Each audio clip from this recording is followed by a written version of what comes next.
De 20 a 22 de junho, os olhos do mundo estarão voltados para o Brasil, mais especificamente para a cidade do Rio de Janeiro, onde acontece a Conferência das Nações Unidas para Desenvolvimento Sustentável, a Rio+20, chamada assim porque em 1992, uma outra grande conferência da ONU também reuniu no Rio de Janeiro mais de 22 mil pessoas e chefes de Estado, há exatos 20 anos.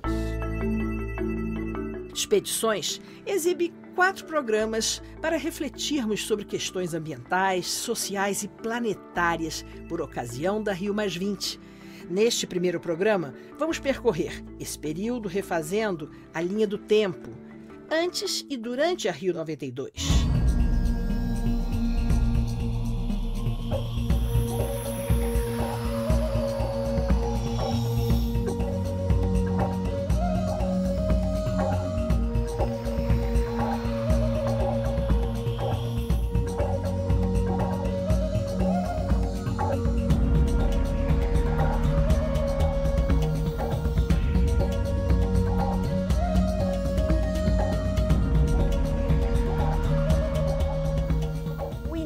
Da década de 1970 corresponde ao que a gente chama de Rio-20, que é aquele período 20 anos antes da Conferência da ONU, da Rio92. Ninguém sabia o que era ecologia.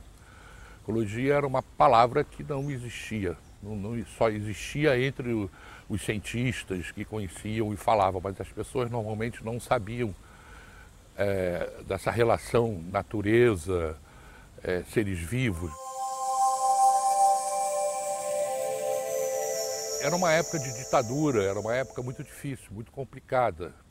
Então tudo era muito mais difícil para começar como nós começamos nessa época. E nós já entendíamos, já sabíamos o que era ecologia há muito tempo. Tanto que o nosso trabalho começou gravando natureza, muito ligado à ecologia. Fizemos a Amazônia pela primeira vez. O nosso primeiro contato com a Amazônia foi impressionante pelo tamanho da floresta, pela quantidade de água, nos impressionou muito.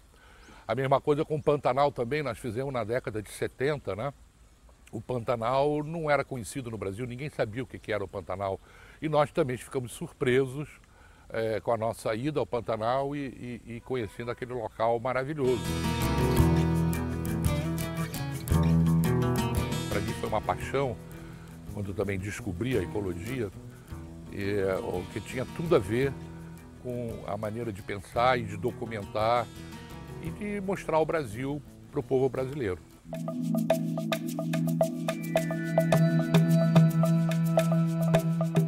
Esse período de ditadura militar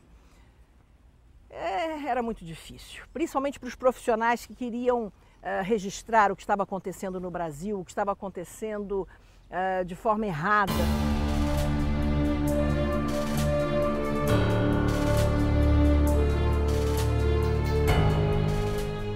Em 1972, eu e Roberto começamos a criar nossas primeiras pautas. E a primeira de todas foi uma expedição à nascente do Rio Amazonas. Nós tínhamos lido na revista Horizon que o Rio Amazonas era mais longo do que se publicava, do que se imaginava. E aí, naquele momento, decidimos fazer a nossa grande expedição, que só viria a ser feita muitos anos depois.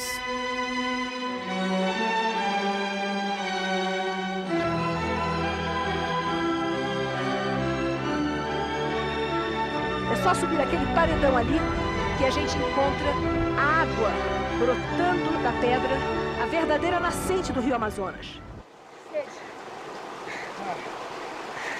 Muito bueno. Vocal.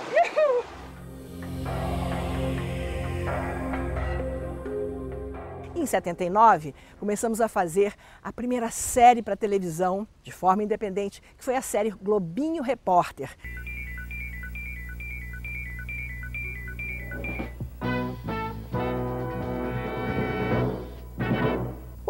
estamos fazendo para explorar os recursos minerais e os alimentos do fundo do mar. Foi o primeiro programa de meio ambiente da TV brasileira.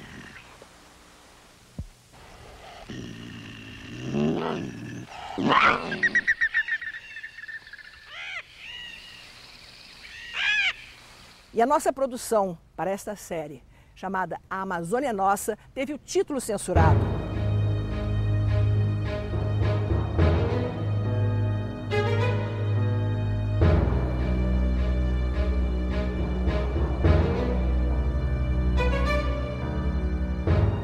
Quando nós fizemos a Amazônia Nossa, era tudo muito mais difícil, muito mais complicado.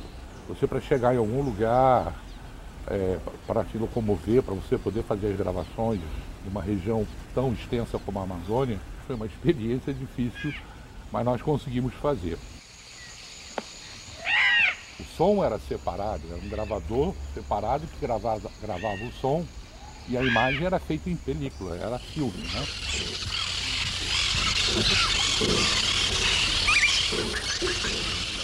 Até as imagens aéreas eram aviões pequenos, as coisas não eram muito fáceis.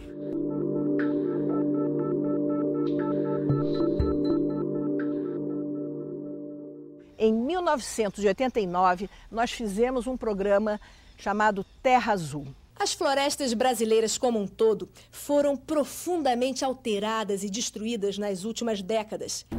Terra Azul registrou a situação dramática em alguns locais da floresta, acompanhando uma operação de fiscalização na parte oriental da Amazônia.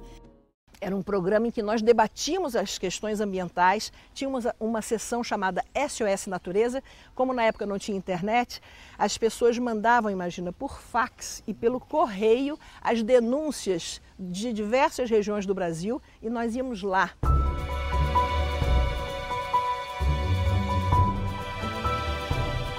O que está acontecendo hoje no Brasil inteiro e numa escala muito maior aqui na Amazônia não é desenvolvimento real, é um progresso virtual, aquela ideia antiga de que progresso é colocar a mata no chão.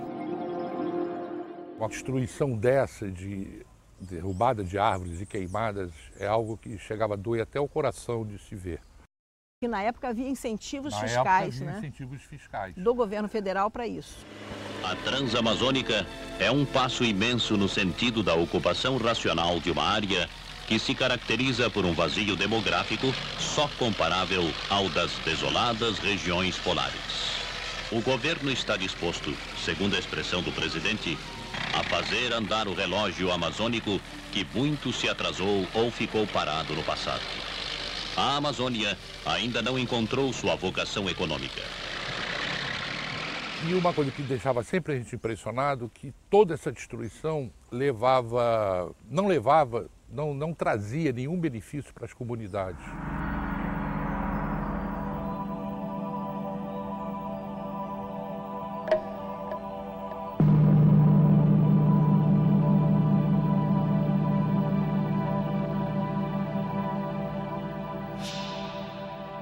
Nós iniciamos a nossa reportagem no estado do Maranhão.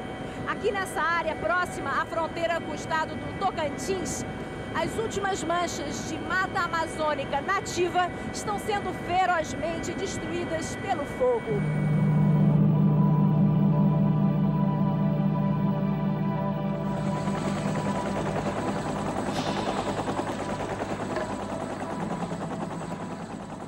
Os fazendeiros alegam que as queimadas são para abrir novas pastagens para o gado.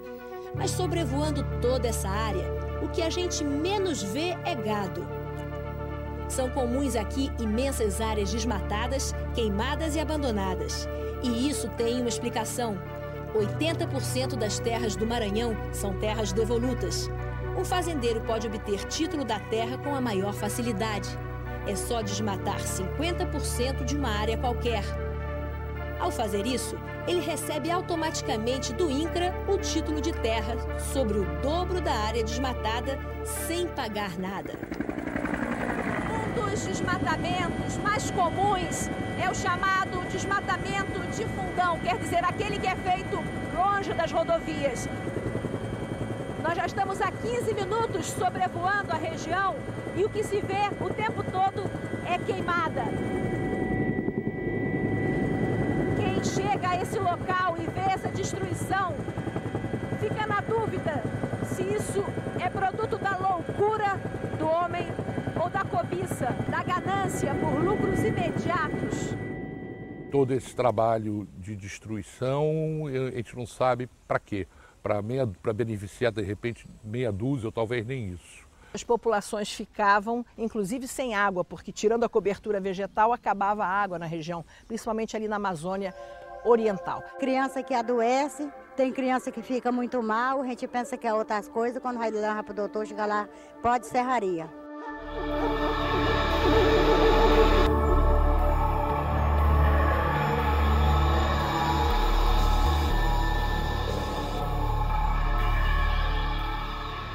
O Brasil começou a ter uma pequena abertura. Eu falo que não foi uma abertura, foi uma fresta. Aí vieram as manifestações pelas eleições diretas e a grande campanha das diretas já. Querem vencer o povo brasileiro?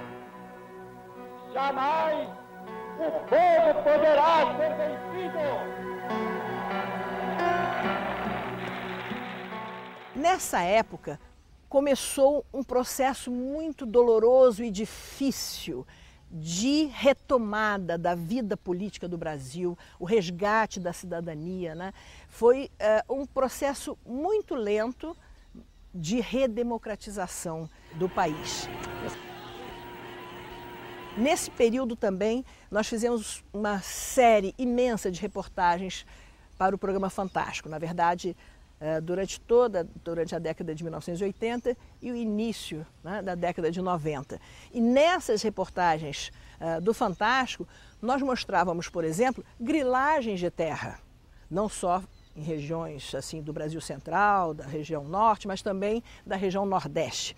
Uma matéria impressionante foi a questão da expulsão das populações do extremo oeste da Bahia, da região dos Gerais. Mesmo com a nova Constituição brasileira promulgada, o que a gente vê nos Gerais da Bahia por toda parte é grilagem de terras. É tomada à força das terras das populações. Você compra 4 hectares, faz para 4.000 hectares, abre o mundo, retirando esse povo que é nato daquela região, botando fora, com pressão, com tudo isso. E nós queremos Gerais como era.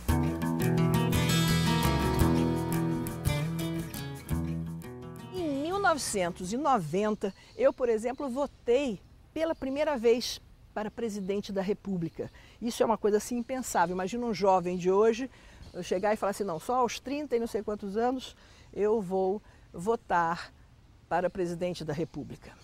Agora, na nossa opinião, o que garantiu as regras para as eleições e o que garantiu a volta da democracia em nosso país foi, sem dúvida, a Constituição de 1988.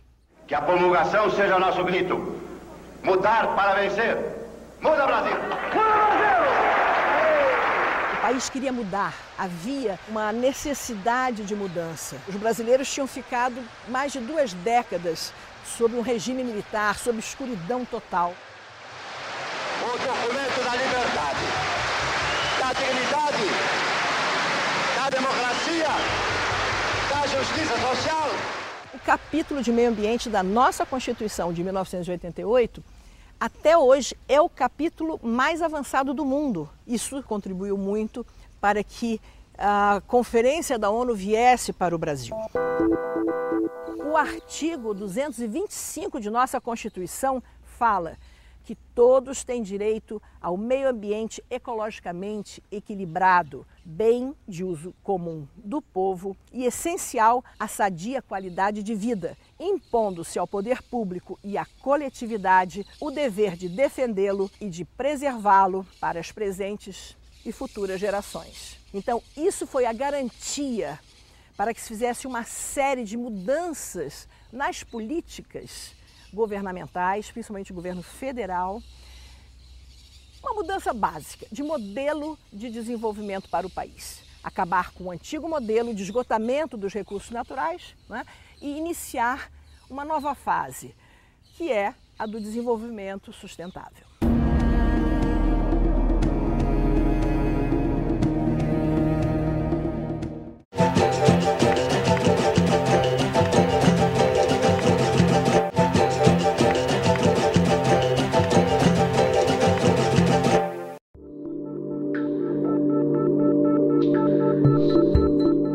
Durante a Conferência da ONU de 1992, a chamada ECO 92, os chefes de Estado assinaram uma série de convenções, acordos e protocolos. Em 2012, o Brasil vai receber a Rio+20. Dois pontos muito importantes foram, sem dúvida, nossa Constituição de 1988 e a luta dos povos da floresta, liderados por Chico Mendes. Na década de 1980, o líder Chico Mendes e seus companheiros lutaram para permanecer nos seringais do Acre, de onde milhares de famílias tiravam seu sustento. Hoje nós enfrentamos uma situação muito difícil que não passa a ser mais uma questão local, mas sim uma questão nacional, que envolve todo o segmento da sociedade brasileira.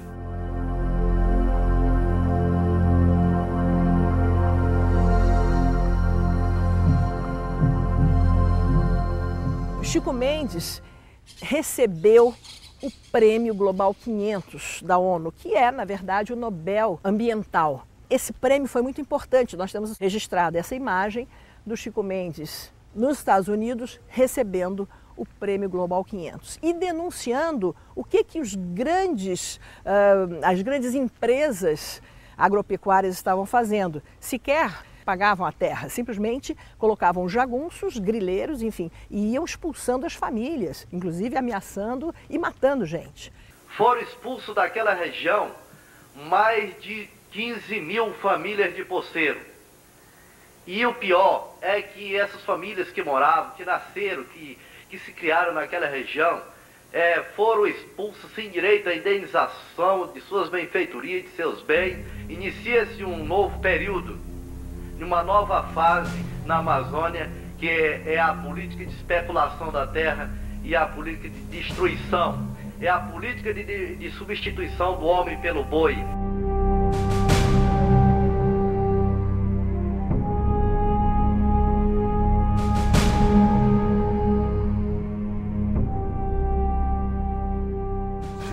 Como era conhecido, Chico Mendes foi assassinado defendendo os direitos dos povos da floresta. Logo depois da morte do Chico Mendes, nós fomos ao Acre, né, entrevistar as pessoas e ver. Mas era uma época muito barra pesada. No Acre a gente sentia todo um clima de insegurança muito grande. Inclusive entrevistados que nós fizemos tinham levado tiro no rosto, uma coisa muito barra pesada e muito difícil, né?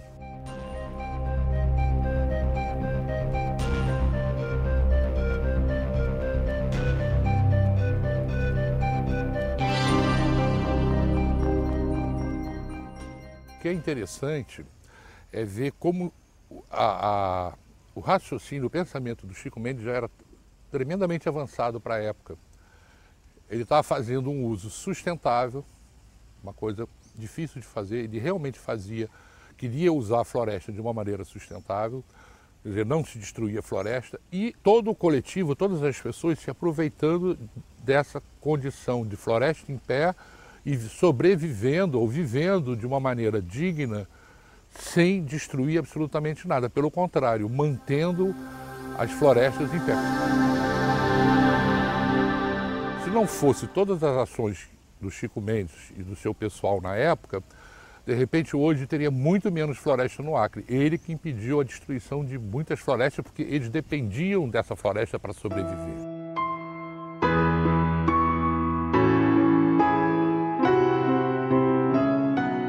Nós fizemos uma gravação mostrando como essas ideias dele se difundiram e passaram das fronteiras do Acre, passaram das fronteiras da Amazônia, do Brasil e se espalharam até pelo mundo.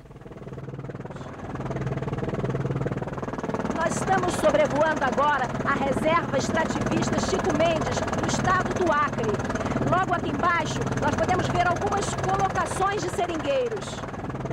Por conta de Chico Mendes, houve todo um sinal positivo para que a conferência da ONU fosse realizada no Brasil.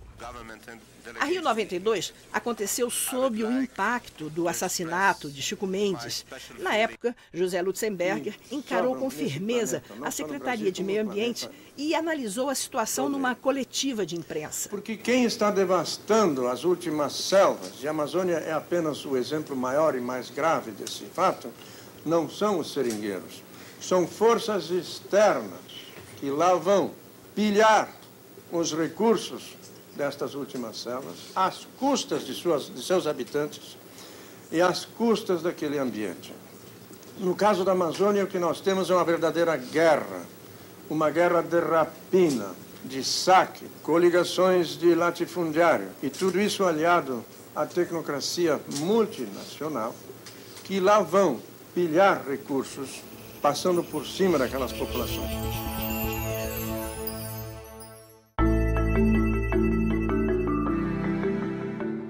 Durante a Conferência da ONU de 1992, a chamada ECO 92, os chefes de Estado assinaram uma série de convenções, acordos e protocolos.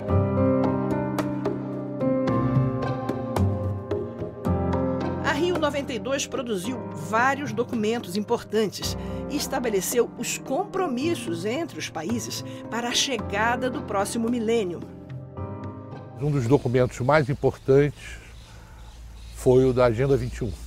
A Agenda 21 tinha aquela ideia de você pensar no geral, pensar o todo, o planeta, mas agir localmente. Então, em cada município, em cada comunidade, o que poderia ser feito, de que forma, né, como, com que resultados, mas sempre pensando em produção sustentável. Mas como monitorar um país com dimensões continentais como as do Brasil? Uma ferramenta importante foi a das imagens de satélite em órbita da Terra. E o INPE já era referência dessa tecnologia que indicava todas as alterações que aconteciam na superfície do nosso território. Nas vésperas da Rio 92, fizemos uma grande exposição comemorativa de 15 anos de nossa documentação de Brasil, destacando exatamente a importância das imagens de satélite. Fomos convidados pelo governo brasileiro para fazer as exposições dos projetos oficiais do Brasil, para mostrar nosso país para chefes de Estado do mundo todo durante a Rio 92. Por ocasião da Rio 92, nós entrevistamos o Russell Mittermeier, grande pesquisador que criou o conceito de país megadiverso. Basta dizer que o Brasil como um todo é um país altamente prioritário para a conservação do meio ambiente, porque o Brasil é o país número 1 de megadiversidade, quer dizer que é o país que mais tem de espécies de plantas, animais e diversidade de ecossistemas no planeta.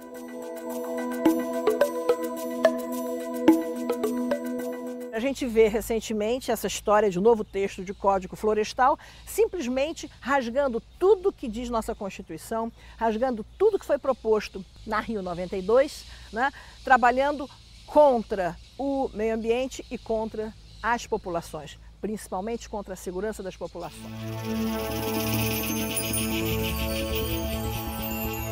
É interessante que na época da Rio 92, né, as pessoas começaram a pensar mais em meio ambiente, em natureza, em cuidar melhor do seu meio ambiente, né? E isso tudo porque, não só por causa da Rio 92, mas isso estava muito na mídia também, né? E houve realmente, a partir daí, uma maneira de pensar, eu acho que diferente. As coisas começaram a evoluir cada vez mais, pensando em cuidar melhor do seu meio ambiente. O povo brasileiro queria ver coisas novas, queria uma mudança, queria pensar o país diferente, sem dúvida. Não só desde a época da abertura política pós-ditadura, depois da Constituição, mas o momento da Rio 92 foi um momento assim de fazer propostas novas. E realmente a televisão em rede nacional colocava em pauta o tempo todo as questões ambientais. Houve uma conscientização.